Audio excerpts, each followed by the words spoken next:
What do you gotta know against an enemy that's so large that it blots out the sun? Alright? You gotta fight back. And this is ways you can defeat a giant robot. Okay, one, tie its legs around with some rope, but you don't have rope because rope's too small. What you need is something like a cable, like a transatlantic internet cable. So what you gotta do is lure the thing into the ocean, okay?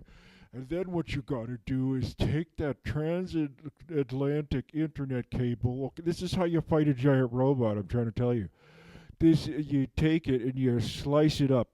You won't get internet across the Atlantic, but what do you want? A giant robot to pound you or, or not to do it? Okay, so you slice that cable, tie the cable to the end of a nuclear submarine, and that nuclear submarine is going to go around and around with the end of the cable, okay, around the legs of the giant robot.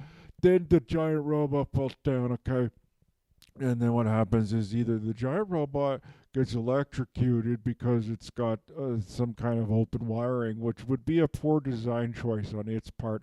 But maybe they don't have water where they're from because there was once this story where the scraplets come and they transform into screws and bolts and they screw and bolt into robots and they all fall apart.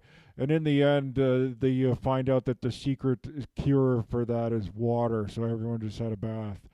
Okay, so but let's say that so let's say that the water is detrimental to the robot's health. But if it's a fully self-contained apparatus, much like human skin, you don't have a bunch of open stuff to human skin. Okay, I mean there's the mouth, the pee hole, and the anus. Okay, or the vagina. Uh, so I suppose water doesn't go in there either. But I don't know if a robot needs a pee hole or a vagina. Maybe it does. Maybe their community is such that they reproduce sexually and not being built. See, our entire notion of what life is really needs to take. It really needs. What's it called when you're thinking about something and you need to think about it in a different? Cause you, I'm trying to explain how you get rid of a giant robot. Okay, this is how you do it. So step two, okay, if you don't trip it up, you could try melting it. So is there a way you could get a giant robot to chase you into a volcano? Is there a way you could do that? Okay, so what you would have to do is like put a blanket over the volcano. It wouldn't have to be a blanket. It would be some like a piece of wood, like a plywood, something that the robot's going to step onto it, something that the robot would not be able to resist stepping on. Like you challenge it to a hopscotch or a DDR, okay?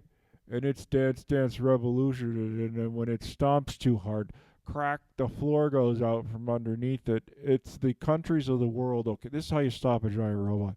The countries of the world came together, okay, to build a structure over a volcano, and they're like, wait a minute, are you trying to get me to step into a volcano? We're like, no, of course we're not trying to get you to step into a volcano. And then that's when it transformed into a drone, which where did all the masks go?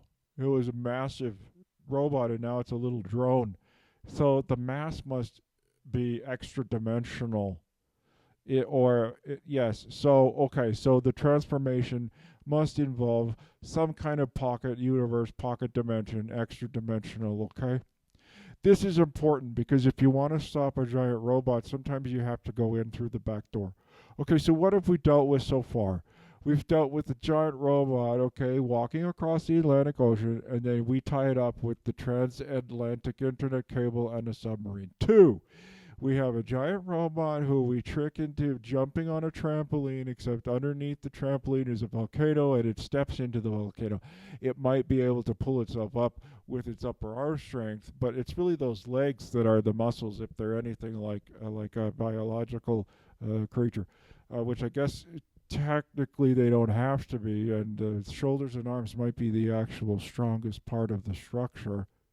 But we have at least melted its feet, legs, knees, and hips. Okay, so less of a threat. Hasn't completely neutralized the threat, but more so than if it fell into the ocean. Okay, the third thing is it knew of our plans because it transformed into a drone. Now, this is important. Okay, I'm getting to how we stop a giant robot. Okay, if the mass is transported to another dimension, that means it can be reached on the etheric realm, on the etheric plane.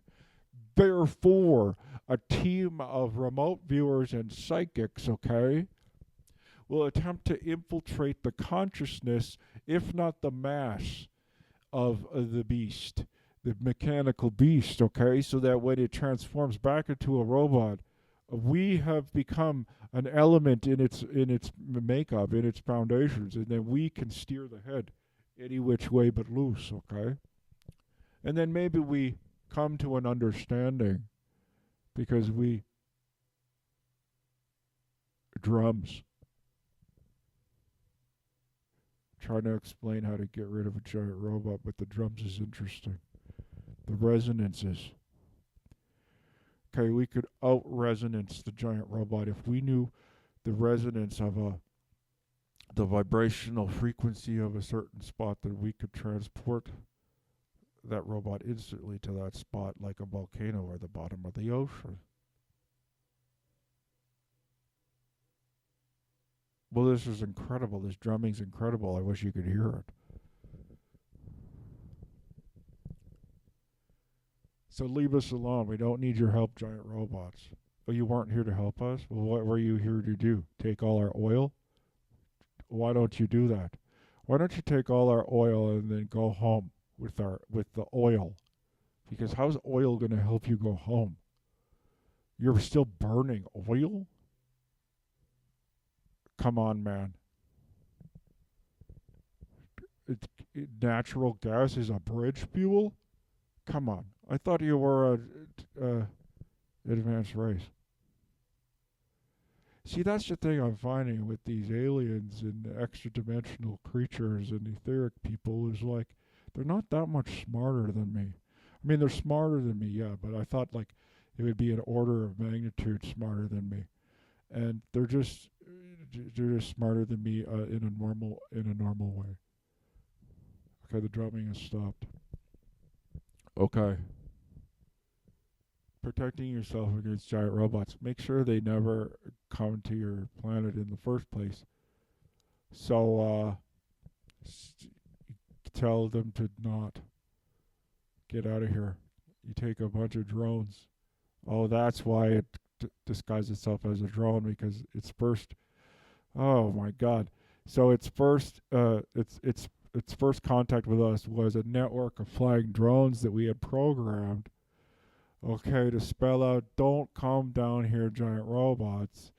And then there was a little Betty Boop, okay, to let them know that we weren't, total party poopers. We just would appreciate them not coming down and messing us up.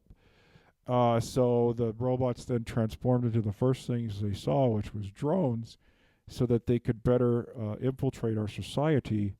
And drones is a pretty good. It's a pretty good strategy, because every time they try to transform into something biological, we can tell that it's not biological because there's shiny metal. And if you put a magnet up to a real dinosaur, the magnet wouldn't do anything.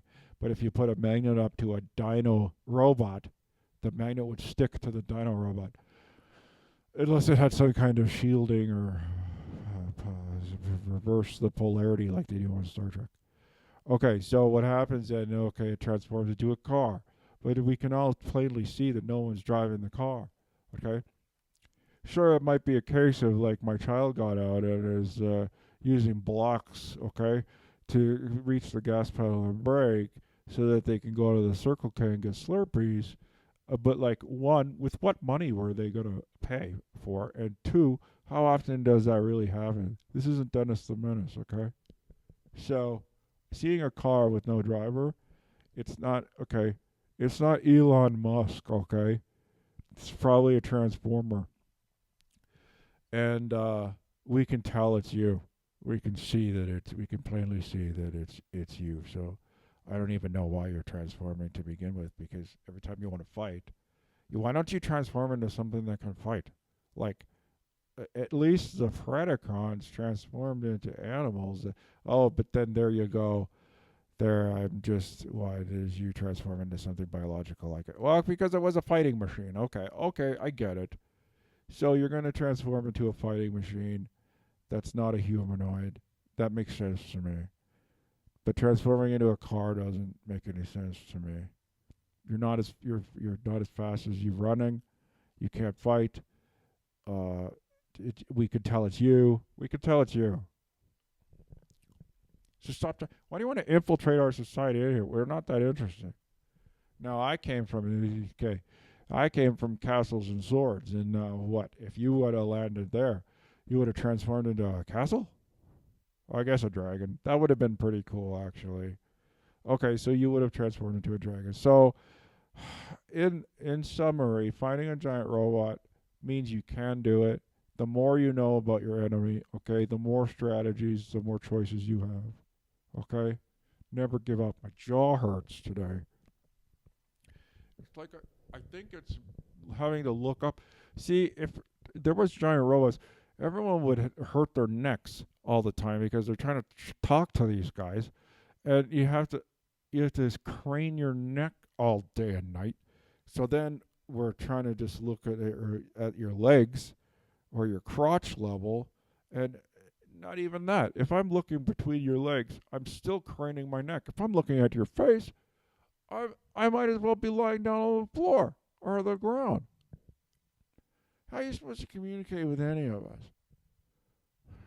By transforming down into a size that is manageable, like a car? Oh, that's why you transform into cars, because we love our cars. We name our cars. As a ghost, we haunt our cars. That's why you transform into cars, so that we'll love you. Why do you need our love, giant transforming robot? What do you need with our love? We're so insignificant to you. Unless, in an etheric sense, we're large on the other side and we're just the iceberg on this side. What you see before you hear is just the tip. I am the tip. Okay? What you don't see hidden underneath the surface is my vast etheric soul. So that's pretty cool. Okay? But yeah, right now you're just looking at the tip. Giant robots.